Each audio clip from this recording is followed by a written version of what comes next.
নমস্কার, প্রত্যেককে স্বাগত জানাই। মুখ্যমন্ত্রী বনাম রাজ্যপালের সংঘাত আজকে কলকাতা হাইকোর্টে গিয়ে পৌঁছেছে।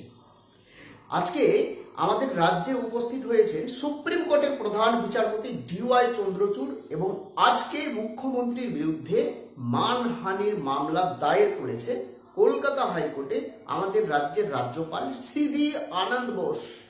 বোঝো ঠেলা, স্বাধীনতার আগে বা স্বাধীনতার পরে আজ পর্যন্ত কোন রাজ্যপাল মুখ্যমন্ত্রীর বিরুদ্ধে মানহানি মামলা আমাদের রাজ্যে কেউ করেনি। কোন রাজ্যপাল কোন মুখ্যমন্ত্রীর বিরুদ্ধে স্বাধীনতার আগে হোক, স্বাধীনতার পরে হোক, বর্তমানে হোক, কেউ করেনি। এই প্রথমবার কলকাতা হাইকোর্টে স্বয়ং রাজ্যপাল মুখ্যমন্ত্রীর বিরুদ্ধে মানহানি মামলা দায়ের করেছে। বোঝো ঠেলা, গ্রেপ্তারের পথে মুখ্যমন্ত্রী, তদন্ত চলবে। এই মামলা আবার গড়িয়ে যাবে সুপ্রিম কোর্টে এবং আজকে সুপ্রিম কোর্টের প্রধান বিচারপতি DY চন্দ্রচূড় আমাদের রাজ্যে এসেছেন একটা অনুষ্ঠানকে কেন্দ্র করে এবং সেই অনুষ্ঠানে গিয়ে সামিল হয়েছে আমাদের রাজ্যের মুখ্যমন্ত্রী মমতা ব্যানার্জি। আজকে সেই মুহূর্তে কলকাতা হাইকোর্টে তার বিরুদ্ধে মানহানি মামলা দায়ের করেছে কে? রাজ্যের রাজ্যপাল CV আনন্দ বোস। ভাবতে পারছেন কেন, কি কারণ? আমি ডিটেলসে বলছি। নতুন হয়ে থাকলে চ্যানেলটিকে সাবস্ক্রাইব করে দেবেন। গত মাসের 12-14 তারিখ থেকে বারবার রাজ্যপালের বিরুদ্ধে সরব হয়েছে রাজ্যের মুখ্যমন্ত্রী মমতা ব্যানার্জি। আমি সেই ভিডিও ফুটেজ দেখাচ্ছি। এই হচ্ছে সেই ভিডিও ফুটেজ।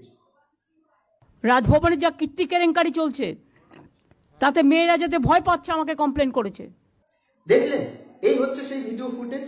অর্থাৎ মুখ্যমন্ত্রী বলতে চাইছে যে রাজভবনে মেয়েরা গেলে রাজ্যপাল নাকি তার সঙ্গে অসভ্য আচরণ করে, শ্লীলতাহানি করে বা রেপ টেপ করার মতো, যাই হোক সেই শব্দগুলো আমি উচ্চারণ করতে চাইছি না, কমিউনিটি গাইডলাইন্স রয়েছে।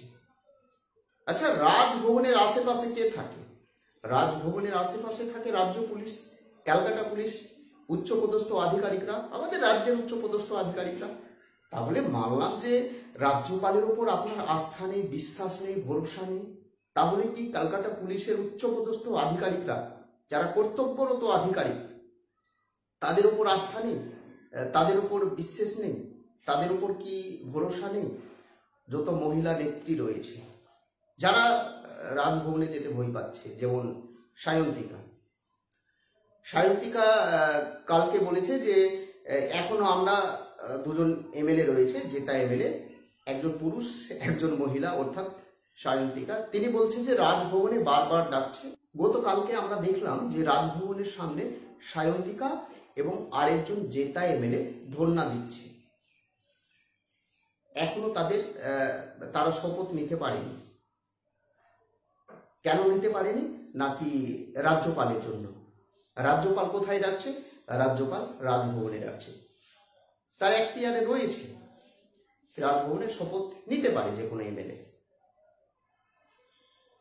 সায়ন্তিকা বলছে যে আমি নিজেকে সেফ মনে করি না। তার বক্তব্য আমি শুনলাম।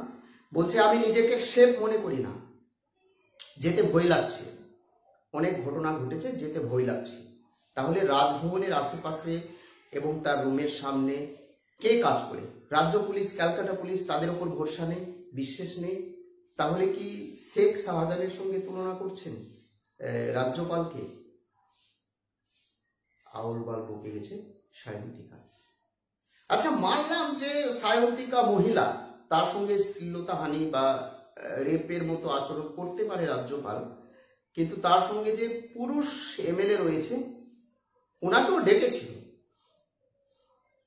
শপথ নেওয়ার জন্য। তিনি কেন যেতে ভয় পাচ্ছে?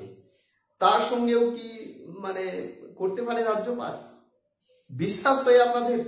মুখ্যমন্ত্রী বারবার বিভিন্ন অনুষ্ঠান বা বিভিন্ন জনসভায় বা সরকারি প্রোগ্রামে বারবার বলছে যে রাজভবনে মেয়েরা যেতে ভয় পাচ্ছে।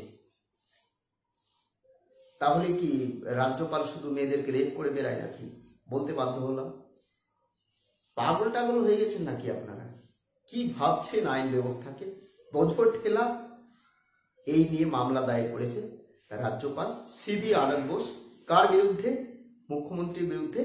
এবং তার সঙ্গে যেমন কুণাল ঘোষ, সায়ন্তিকা, ফিরাদ হাকিম, তারাও কিন্তু একাধিকবার এই রাজ্যপালের বিরুদ্ধে কুরুচিকর মন্তব্য করেছে বিভিন্ন জনসমাবেশে, এভিডেন্স হিসেবে অর্থাৎ প্রুফ হিসেবে রেখেছে বিভিন্ন মিডিয়ায় সম্প্রচারিত বিভিন্ন ভিডিও ফুটেজ বা তাদের লিঙ্ক।